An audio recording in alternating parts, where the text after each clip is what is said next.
নমস্কার বন্ধুরা, আমার এই চ্যানেলে আপনাদের সকলকে স্বাগত জানাই। এই ভিডিওতে আমরা জেনে নেব আমলকি একাদশীর ব্রত কবে পালন করতে হবে, আমলকি একাদশীর সময়সূচি, পরের দিন পালনের সময় এবং মাহাত্ম্য কথা। একাদশীর তিথি শুরু হচ্ছে 26শে ফেব্রুয়ারি 2026, বাংলার 13ই ফাল্গুন 1432, বৃহস্পতিবার রাত্রি 12:30 এবং একাদশীর তিথি সমাপ্ত হচ্ছে 27শে ফেব্রুয়ারি 2026, বাংলার 14ই ফাল্গুন 1432, শুক্রবার রাত্রি 10:23। তাই উদয়া তিথি মেনে এই বছর একাদশী পালন করতে হবে 27শে ফেব্রুয়ারি 2026, বাংলার 14ই ফাল্গুন 1432, শুক্রবার। এই একাদশীকে রঙ্গভরী একাদশীও বলা হয়। পৌরাণিক তথ্য অনুযায়ী আমলকি বৃক্ষ হল পৃথিবীর প্রাচীনতম বৃক্ষ, আর আজ একাদশীতে সমগ্র সৃষ্টির রক্ষক শ্রী হরি বিষ্ণুর সাথে আমলকি বৃক্ষেরও আরাধনা করা হয়ে থাকে। তাছাড়া আজকের দিনে শিব পার্বতীর বিবাহের পর প্রথমবারের জন্য কাশী গিয়েছিলেন, যেখানে তাদের আবির দিয়ে স্বাগত জানানো হয়েছিল। তাই বিভিন্ন কারণে এই একাদশীর অত্যন্ত মহত্বপূর্ণ। দোল পূর্ণিমার আগে শুক্লপক্ষের এই একাদশী ব্রত পালন করা হয়ে থাকে। তাই এই দিন অবশ্যই শ্রীকৃষ্ণ তথা বিষ্ণুকে আমলকি ফল প্রদান করবেন। যারা কোনো কারণবশত ব্রত পালন করতে পারছেন না, তারা আজ সন্ধ্যায় ভগবান বিষ্ণুর উদ্দেশ্যে একটি প্রদীপ প্রজ্বলন করবেন এবং দিনের যে কোনো সময় এই ব্রত কথা একবারের জন্য শ্রবণ করবেন। বলা হয় এটি করলে ব্রতের পূর্ণ ফল অনেকাংশে লাভ করা যায়। ফাল্গুন শুক্ল একাদশী বা আমলকি একাদশীর মহিমা ব্রহ্মাণ্ড পুরাণে ঋষি বশিষ্ঠ ও মহান রাজা মান্ধাতার কথোপকথনে পাওয়া যায়। যুধিষ্ঠির বললেন, হে কৃষ্ণ, মহা ফলদাতা বিজয়া একাদশীর কথা শুনলাম। এখন ফাল্গুন মাসের শুক্ল পক্ষের একাদশী যে নামে বিখ্যাত বর্ণনা করুন। শ্রীকৃষ্ণ বললেন, হে মহাভাগ যুধিষ্ঠির, মান্ধাতার প্রশ্নের উত্তরে মহাত্মা বশিষ্ঠ এই একাদশীর মহিমা কীর্তন করেছিলেন। আপনার কাছে এখন আমি সেই কথাই বলছি। এই একাদশীর নাম আমলকি। বিষ্ণু লোক প্রদানকারী রূপে এই একাদশী বিশেষভাবে মহিমান্বিত। একাদশীর দিন আমলকি বৃক্ষের তলে রাত্রি জাগরণ করলে সহস্র গাভী দানের পুণ্য ফল লাভ হয়। হে পাণ্ডুনন্দন, পূর্বে ব্রহ্মা রাত্রিতে দৈনন্দিন প্রলয় উপস্থিত হলে স্থাবর জঙ্গম সহ দেবতা, অসুর ও রাক্ষস সব কিছুর বিনাশ হয়। তখন ভগবান সেই কারণ সমুদ্রে অবস্থান করেন। তার মুখপদ্ম থেকে চন্দ্রবর্ণের এক বিন্দু জল ভূমিতে পড়ে। সেই জলবিন্দু থেকে একটি বিশাল আমলকি বৃক্ষ উৎপন্ন হয়।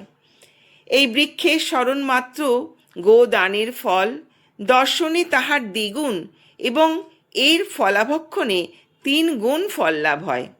এই বৃক্ষে ব্রহ্মা, বিষ্ণু আর মহেশ্বর সর্বদা অবস্থান করেন। এর প্রতিটি শাখা প্রশাখা ও পাতায় ঋষি, দেবতা ও প্রজাপতিগণ বাস করেন। এই বৃক্ষকে সমস্ত বৃক্ষের আদি বলা হয় এবং তা পরম বৈষ্ণব রূপে বিখ্যাত। অতএব এই শ্রেষ্ঠ ব্রত সকলেরই পালনীয়। এই ব্রতের একটি অদ্ভুত ইতিহাস আপনার কাছে বর্ণনা করছি। প্রাচীনকালে বৈদিশ নামে এক প্রসিদ্ধ নগর ছিল। এই নগরে চৈত্ররথ নামে এক রাজা রাজত্ব করতেন। চন্দ্রবংশী পার্শ্ব বিন্দুক রাজার পুত্র হিসেবে তিনি জন্মগ্রহণ করেন।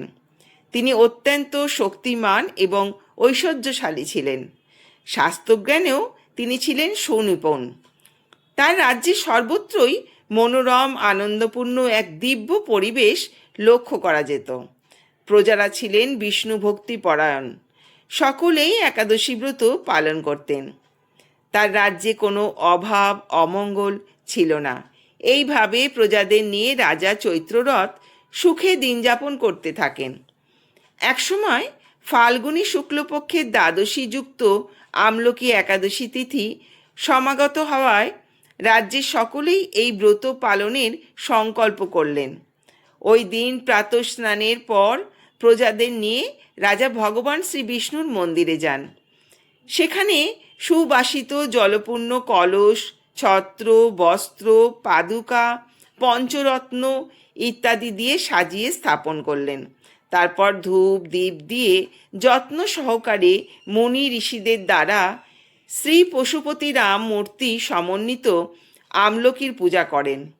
হে পরশুরাম, হে রেণুকার সুখবর্ধক, হে ধাত্রী, হে পাপ ও বিনাশিনী আমলকি, তোমাকে প্রণাম। আমার অর্ঘ্য জল গ্রহণ করো। এইভাবে দিনে যথাবিধি পূজা, স্তবস্তুতি, নৃত্য গীত করে রাজা ভক্তি ভরে সেই বিষ্ণু মন্দিরে রাত্রি জাগরণ করতে লাগলেন। এমন সময় দৈবযুগে একটি ব্যাধ সেখানে উপস্থিত হয়। পূজার সামগ্রী সহ বহু ব্যক্তিকে একত্রে রাত্রি জাগরণ করতে দেখে সে কৌতূহলাক্রান্ত হলো। সে ভাবল, এসব কি ব্যাপার। বিষ্ণু মন্দিরে প্রবেশ করে সে বসে পড়ল। কলসের উপরে স্থাপিত বিষ্ণু মূর্তি দর্শন করল। ভগবান বিষ্ণু এবং একাদশীর মাহাত্ম্য সে মনোযোগ দিয়ে শুনল। সারা দিন ওই ব্যাধ কিছুই আহার করেনি। এইভাবে ক্ষুধায় কাতর হয়ে সে সেখানে রাত্রি জাগরণ করল। পরদিন প্রজাসহ রাজা নগরের দিকে যাত্রা করলেন। তার ব্যাধও গৃহে ফিরে গেল। এরপর একসময় ব্যাধের মৃত্যু হলো। একাদশীতে রাত্রি জাগরণ ব্রত প্রভাবে সেই ব্যাধ পরবর্তী জন্মে এক রাজ্যের অধীশ্বর রূপে নিযুক্ত হলো। জয়ন্তী নামে এক নগরী ছিল। সেখানে বিদুরথ নামে এক রাজা বাস করতেন। ওই ব্যাধ বিদুরথ রাজার মহাবলী পুত্ররূপে জন্মগ্রহণ করেন। তার নাম হয় বসুরথ। 1,00,000 গ্রামের আধিপত্য তিনি লাভ করলেন। তিনি ছিলেন সূর্যের মতো তেজস্বী, চন্দ্রের মতো কান্তিমান ও পৃথিবীর মতো ক্ষমাশীল। বিভিন্ন সৎ গুণে ভূষিত বসুরথ পরম বিষ্ণুভক্তি পরায়ণ হন। এই মহাদাতা রাজা একবার শিকার করতে গিয়ে পথ ভুলে যান। গভীর জঙ্গলের মধ্যে ক্ষুধায় পীড়িত হয়ে তিনি ক্লান্তিবশত শুয়ে পড়েন। এমন সময় কতগুলি পর্বত নিবাসী ম্লেচ্ছ রাজার কাছে এসে নানাভাবে উৎপীড়ন করতে থাকে। রাজাকে তাদের শত্রু মনে করে তারা তাকে হত্যা করতে চেষ্টা করে। পূর্বে এই রাজা আমাদের পিতা, মাতা, পুত্র, পৌত্র সবাইকে মেরে ফেলেছে, আমাদের গৃহ ছাড়া করেছে। এই রকম বলতে বলতে ম্লেচ্ছরা রাজাকে হত্যা করতে উদ্যত হয়। তারা বিভিন্ন অস্ত্রশস্ত্রে তাকে আঘাত করতে থাকে, কিন্তু আশ্চর্যের বিষয় তাদের সকল প্রচেষ্টা ব্যর্থ হয়। রাজার কোনো ক্ষতি তারা সাধন করতে পারেনি। তখন রাজার শরীর থেকে নানা অলঙ্কারে বিভূষিতা এক পরমা সুন্দরী নারী মূর্তি আবির্ভূত হন। মহাশক্তিধারিণী ওই নারী অল্প সময়ের মধ্যেই সকল পাপী ম্লেচ্ছকে নিধন করল। রাজার নিদ্রা ভঙ্গ হল। এই ভয়ানক হত্যাকাণ্ড দেখে রাজা অত্যন্ত বিস্মিত হলেন। তিনি বলতে লাগলেন, আহা, আমার শত্রুদের হত্যা করে কে আমার প্রাণ রক্ষা করল? এমন কৃপালু কে আছে? আমি তার প্রতি আমার কৃতজ্ঞতা প্রকাশ করছি। এমন সময় দৈববাণী হলো, ভগবান কেশব ব্যতীত শরণাগতকে রক্ষা করবার আর কে আছে? তিনি শরণাগত পালক। দৈববাণী শুনে তিনি ভক্তিযুক্ত চিত্তে গৃহে ফিরে এলেন। তারপর প্রজাসহ মহা সুখে ইন্দ্রের মতো নিষ্কণ্টক রাজ্য ভোগ করতে লাগলেন। বশিষ্ঠ বললেন, হে রাজন, যে মানুষ এই পরম উত্তম আমলকি একাদশীর ব্রত পালন করেন তিনি নিঃসন্দেহে বিষ্ণু লোক প্রাপ্ত হন। বন্ধুরা, এবার আমরা জেনে নেব এই আমলকি একাদশীর পালন কিভাবে আমরা সম্পন্ন করব এবং কখন সম্পন্ন করব। আমলকি একাদশীর পালন সম্পন্ন করবেন 28শে ফেব্রুয়ারি 2026, বাংলার 15ই ফাল্গুন 1432 শনিবার সকাল 9:55 মধ্যে। একাদশীর দিন সর্বপ্রথম যা করতে হয় তা হলো সংকল্প গ্রহণ। একাদশীর দিন ভোরবেলা ঘুম থেকে উঠে স্নান পর্ব সেরে পরিষ্কার বস্ত্র পরিধান করে ঠাকুরের সামনে একাদশীর সংকল্প গ্রহণ করুন। সংকল্প মন্ত্র মনে মনে উচ্চারণ করুন। হে পুণ্ডরীকাক্ষ, আমি একাদশীর দিন উপবাস থেকে পরের দিন আহার সম্পন্ন করব।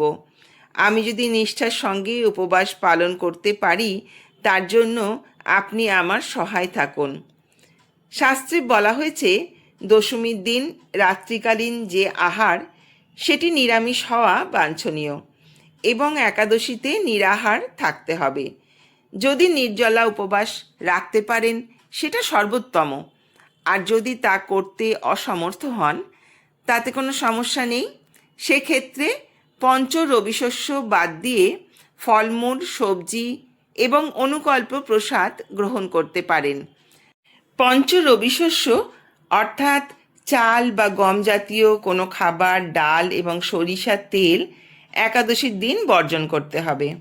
একাদশীতে শরীর থেকে যাতে রক্তপাত না হয় সেই দিকটা দেখা প্রয়োজন, তাই সবজি বা তরিতরকারি কাটার সময় সতর্ক থাকবেন। যারা উপবাস রাখবেন তারা পরের দিন পারণ ক্রিয়াটি নিষ্ঠার সঙ্গে পালন করবেন। মনে রাখবেন, পারণের জন্য যে নির্দিষ্ট সময় দেওয়া থাকে সেই সময়ই পারণ ক্রিয়া সম্পূর্ণ করতে হয়, না হলে একাদশীর কোনো ফলই লাভ হয় না। পারণের সময় পঞ্চ রবিশস্য দিয়ে ভোগ নিবেদন করার পর পারণ মন্ত্র উচ্চারণ করে সেই ভোগ গ্রহণ করে উপবাস ভঙ্গ করুন। একাদশী ব্রত পালনের প্রকৃত উদ্দেশ্য কেবল উপবাস করা নয়, নিরন্তর শ্রী ভগবানের নাম স্মরণ, মনন এবং শ্রবণ কীর্তনের মাধ্যমে একাদশীর দিন অতিবাহিত করতে হয়। এই দিন যে কোনো রকমের পরনিন্দা, পরচর্চা, মিথ্যা ভাষণ, রাগ পরিহার করুন এবং আনন্দের সঙ্গে একাদশীর ব্রত পালন করতে থাকুন। বন্ধুরা, আশা করি ভিডিওটা আপনাদের সমৃদ্ধ করবে। যদি ভিডিওটি ভালো লাগে তাহলে একটা কমেন্ট করে জানাবেন এবং আপনার পরিচিতদের মধ্যে ভিডিওটি শেয়ার করে তাদেরও শোনার সুযোগ করে দেবেন। সকলে আমলকি একাদশীর ব্রত বিধিবদ্ধ উপায়ে উদযাপন করুন। সবাই ভালো থাকুন, সুস্থ থাকুন। ধন্যবাদ।